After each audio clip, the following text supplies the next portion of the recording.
வணக்கம் மக்களே. ஸோ உங்களுக்கு எல்லாம் தெரியும், நம்ம சேனலில் வந்து எப்பயுமே எல்லா ஒரு விஷயத்தையும் வந்து ஜோதிட ரீதியாக அதை ஆய்வு செஞ்சு சொல்லுவோம். இது எந்தளவுக்கு வந்து ரியாலிட்டியோட ஒத்துப்போகுது, ரியாலிட்டியில் நடக்கிற நிகழ்வுகள் ஜோதிட ரீதியாக எந்தளவுக்கு ஒத்துப்போகுது அப்படிங்கிறத நம்ம சொல்லுவோம். ஏன்னா அது வந்து வாழ்க்கையில் எல்லா விஷயமுமே வந்து தீர்மானிக்கப்பட்டது தான். அதனால் எதற்கும் நம்ம பெருசாக கவலைப்பட்டு ஸ்ட்ரெஸ் ஆகிக்க வேண்டியதில்லை. அதை கஷ்ட காலத்தை கடந்து போகிறதுக்கு ஒரு மோட்டிவேஷனல் ஃபேக்டர் ஆகட்டும்ங்கிறதுக்காக தான் நம்ம எல்லா வீடியோஸ் போடுறோம்.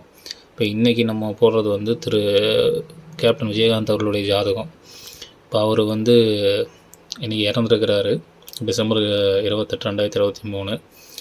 அவருடைய ஆன்மா சாந்தி அடைய நம்ம பிரார்த்திச்சுக்கலாம். ஒரு மனுஷன் வாழ்ந்தால் இப்படி தான் வாழணும் அப்படிங்கிற மாதிரி வாழ்ந்து காட்டிட்டு போயிருக்காரு. இது நம்ம ஜோதிட ரீதியாக சில விஷயங்கள் நம்ம தெரிஞ்சுக்கலாம். நம்மளோட வாழ்க்கைக்கு ஒரு உந்து சக்தியாக இருக்கும். அவரோட நெருக்கமாக இருந்தவங்க அவரை பற்றி தெரியும். வெளியில் இருக்கிற நம்ம மாதிரி ஆட்களுக்கு ஜாதக ரீதியாக அவரை பற்றி கொஞ்சம் புரிஞ்சுக்கலாம். அவருடைய வாழ்க்கை நமக்கு ஒரு பாடமாக இருக்கட்டும். ஸோ இந்த வீடியோ ரொம்ப நான் ஷார்ட்டாக முடிச்சிடுறேன்.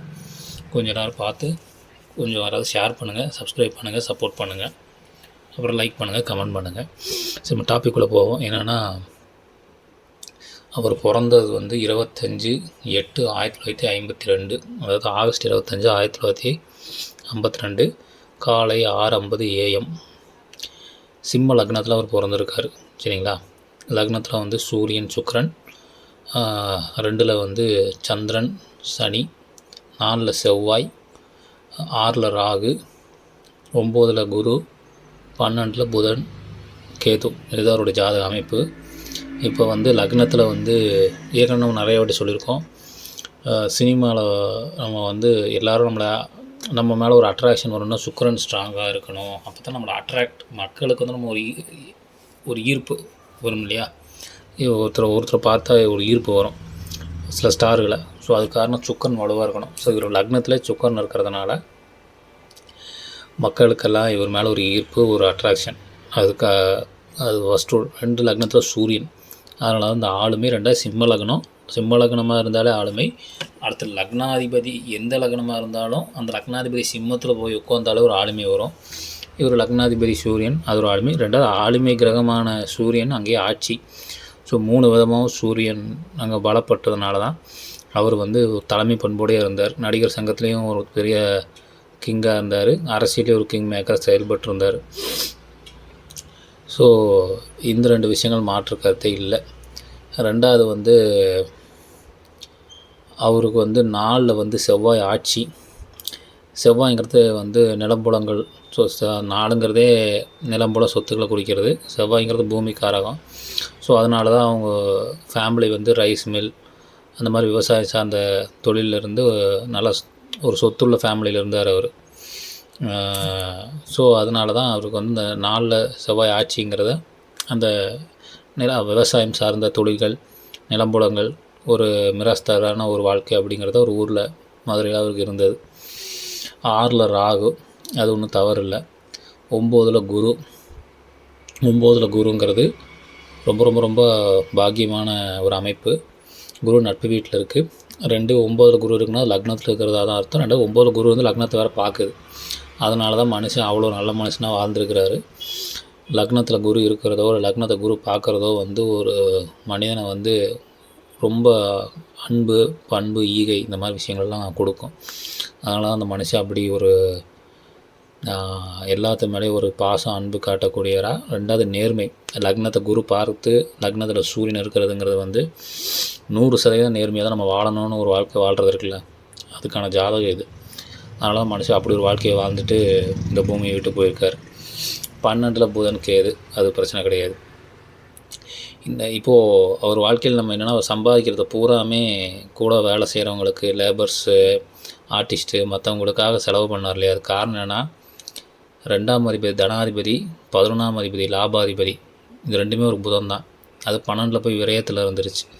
அதனால் தனக்கு சம்பாதிக்கிற பொருளாதார அத்தனையும் அவர் விரயம் பண்ணார். ஆனால் நல்ல விதத்தில் விரயம் பண்ணார், மக்களுக்காகவே செலவு பண்ணார். அதுதான் அங்கே இருக்கக்கூடிய பெரிய விஷயம். இதில் வந்து என்னென்னா, புதனும் சந்திரனும் பரிவர்த்தனை இருக்குது ஜாதகத்தில். புதன் வந்து சந்திரன் வீட்டில் இருக்குது, சந்திரன் புதன் வீட்டில் இருக்குது. ஸோ இது ஒரு பரிவர்த்தனை அமைப்பு. அதனால தான் அவருக்கு வந்து அது பணம் விரையாக திரும்ப திரும்ப வந்துக்கிட்டே இருந்தது. சரிங்களா? இப்போ நம்ம அவருடைய வாழ்க்கையில் வந்து நடந்த முக்கியமான நிகழ்வுகளை பார்ப்போம். என்னென்னா, அவர் வந்து சினிமாவுக்கு வந்து 1979 நடிக்க ஆரம்பிச்சிருக்கார்.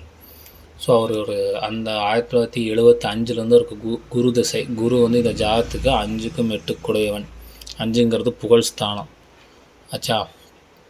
அந்த குரு 9 திரிகோணத்தில் அமர்ந்து வலுவாக இருந்து அந்த 5ஆம் பாவத்தையே பார்க்குறதுனால 8ஆம் அதிபதிங்கிறத விட 5ஆம் அதிபதி தான் அதிகமாக வேலை செய்யும். ஸோ அதுக்கு அந்த புகழை கொடுக்கணும். 2 குரு நின்னது சூரியன் கால். சூரியன் வந்து லக்னாதிபதி ப்ளஸ் அந்த சூரியனுடைய புஷ்கர பாதங்கிறனால குரு புஷ்கர நவாம்சத்தில் நின்று தசை நடத்த ஆரம்பிச்சிருச்சு. ஸோ அதனால் ஆட்டோமேட்டிக்காக அது என்ன பண்ணிருச்சுன்னா புகழை அள்ளி கொடுத்துருச்சு. அப்போ அந்த இதில் தான் வந்து ஒரு சினிமா இண்டஸ்ட்ரி கீழேருந்து மடமடன் மேலே வந்து மிகப்பெரிய உயரத்துக்கு போனார்.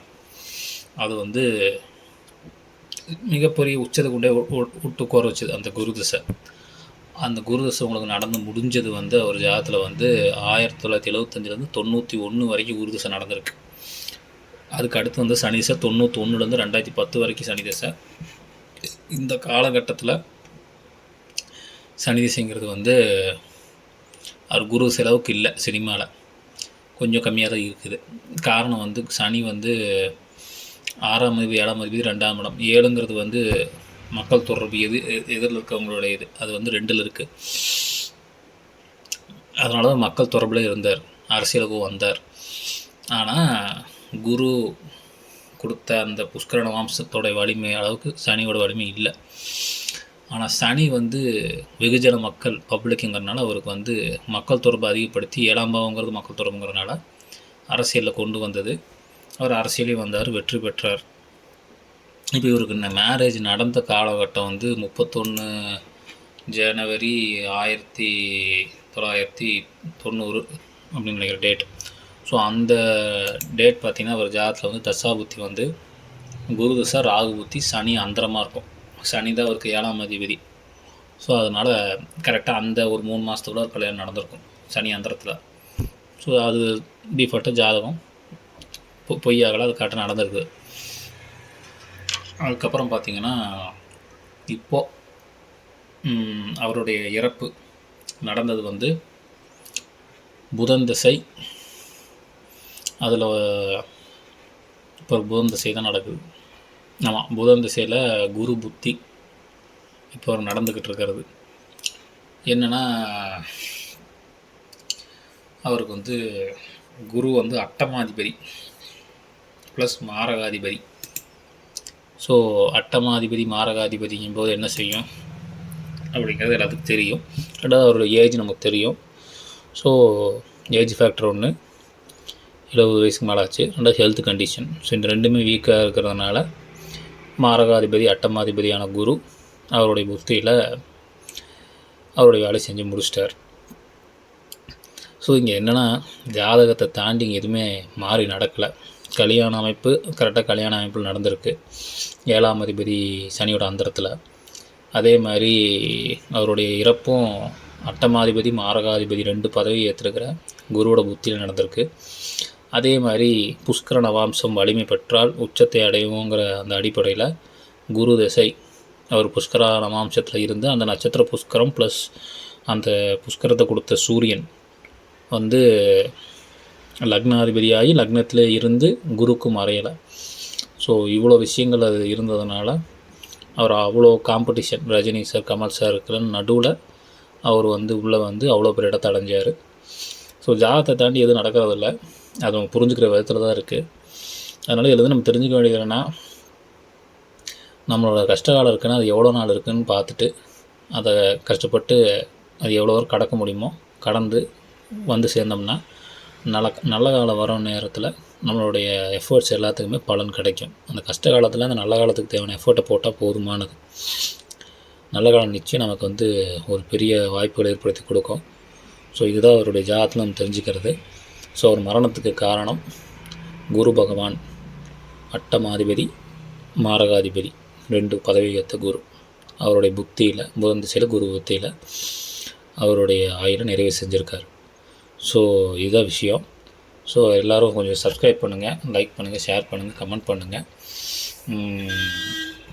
வாழ்க்கை எல்லாத்தையுமே முடிஞ்ச வரைக்கும் பாசிட்டிவாக எடுத்துகிட்டு அடுத்தடுத்த கட்ட முயற்சிகளை போடுங்க.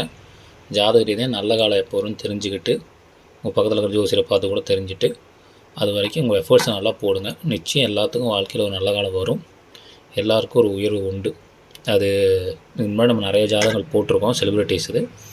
அது இவருடைய கேப்டன் அவருடைய ஜாதகத்துலேருந்தும் உங்களுக்கு நான் அதுதான் சொல்கிறோம். ஸோ அதனால் வாழ்க்கையில் எந்த காலத்தையும் மனம் தளராதீங்க, முயற்சி பண்ணுங்கள், நிச்சயம் வெற்றிகள் உண்டு. லைக் பண்ணுங்கள், ஷேர் பண்ணுங்கள், கமெண்ட் பண்ணுங்கள், முக்கியமாக சப்ஸ்கிரைப் பண்ணுங்கள். எல்லாத்துக்கும் மிக்க நன்றி.